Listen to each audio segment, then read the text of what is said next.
দেশে আসার মাধ্যমে তারেক রহমান মাত্র একটা বাধা পার হয়েছেন। তাকে এখনো অনেকগুলো বাধা পাড়ি দিতে হবে। জিয়াউর রহমান ও খালেদা জিয়া যেভাবে সংকটকালে দেশের হাল ধরেছিলেন, তারেক রহমান কি তার পুনরাবৃত্তি করতে পারবেন? আর তার সামনে চ্যালেঞ্জগুলোই বা কি কি, বিস্তারিত জেনে নেওয়া যাক। ২০২৪ সালের ৫ই আগস্ট হাসিনা সরকারের পতনের পরপরই বিএনপিকে ঘিরে জনগণের মাঝে নতুন করে একটি আশা জন্মেছিল।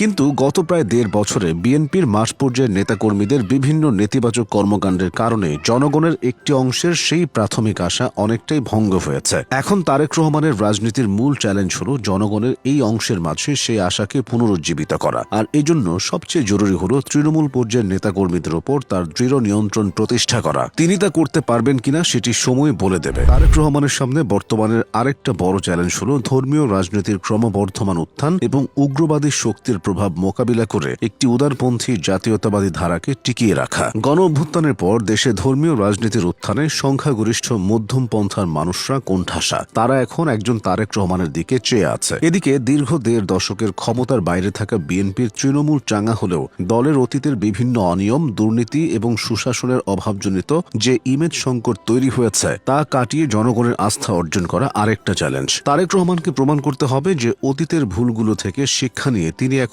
অনেক বেশি পরিপক্ক এবং জনকল্যাণমুখী নেতা। বিশেষ করে হাওয়া ভবন কেন্দ্রিক যে নেতিবাচক প্রচারণা রয়েছে সেগুলোকে কাজের মাধ্যমে ভুল প্রমাণ করতে হবে। বৈশ্বিক রাজনীতির পরিবর্তন এবং প্রতিবেশী দেশগুলোর সাথে কূটনৈতিক ভারসাম্য বজায় রাখাও তার জন্য একটি বড় চ্যালেঞ্জ, বিশেষ করে ভারত ইস্যুতে। এছাড়া দেশের ভঙ্গুর অর্থনীতির পুনর্গঠন, আমলাতন্ত্রের সংস্কার এবং তরুণ প্রজন্মের আকাঙ্ক্ষা অনুযায়ী বাংলাদেশ গড়ার চ্যালেঞ্জও তার সামনে। তারেক রহমানের সামনে আরেকটা চ্যালেঞ্জ হল অতীতের ঘটনাগুলো তিনি কতটা পরিপক্কভাবে মোকাবিলা করতে সক্ষম হচ্ছেন এবং ভবিষ্যতের দিক নির্দেশনা তিনি কতটা বিশ্বাসযোগ্যভাবে জাতির সামনে উপস্থাপন করতে পারছেন। জনগণকে আশ্বস্ত করতে হবে যে বিএনপি পুনরায় ক্ষমতা এলে অতীতের মতো কোনো ঘটনার পুনরাবৃত্তি আর ঘটবে না। গণ অভ্যুত্থান এবং তার পরবর্তী সময়ের রাজনীতি বিএনপি নির্মিত বয়ানের উপর নির্ভর করে এগোয়নি। তাই বিএনপির রাজনীতিকে সামনে এগিয়ে নিতে তারেকের সামনে আরেকটি চ্যালেঞ্জ হল বর্তমান সময়ের উপযোগী নতুন বয়ান বিনির্মাণ করা। তিনি কতটা সফলতার সঙ্গে সেই বয়ান গড়ে তুলতে পারেন তার উপরই আগামী দিনে বিএনপির রাজনীতির গতি প্রকৃতি নির্ধারিত হবে। অবশ্য বিএনপির সামনে আসন্ন নির্বাচনী বৈতরণী পার হওয়া এখন সবচেয়ে বড় চ্যালেঞ্জ।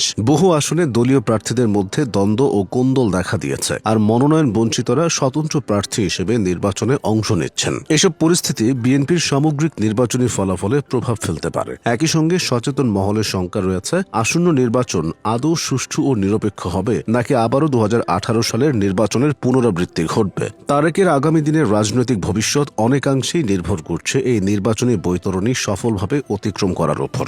বাংলাদেশ এখন ইতিহাসের এক সন্ধিক্ষণে দাঁড়িয়ে। এই সন্ধিক্ষণ রাজনৈতিক নেতৃবৃন্দের জন্য এক কঠিন পরীক্ষা ক্ষেত্র, বিশেষ করে তারেক রহমানের জন্য। এ ধরনের সুযোগ সব নেতার জীবনে আসে না। তার নেতৃত্বে বাংলাদেশের গণতন্ত্রের প্রকৃত রূপান্তর ঘটলে তিনি বাবা মায়ের মতো স্মরণীয় হয়ে থাকবেন। তারেক রহমানের এই প্রত্যাবর্তন কেবল ক্ষমতার পরিবর্তন নয়, বরং নিজের রাজনৈতিক অস্তিত্ব এবং বাংলাদেশের গণতান্ত্রিক ভবিষ্যৎ পুনর্নির্মাণের এক অগ্নি পরীক্ষা। জনসমর্থন যত বেশি, প্রত্যাশাটাও তত বেশি। তারেক রহমান নিজেও সেটা জানেন। তিনি সে প্রত্যাশা কতটা পূরণ করতে পারেন সেটাই এখন দেখার বিষয়।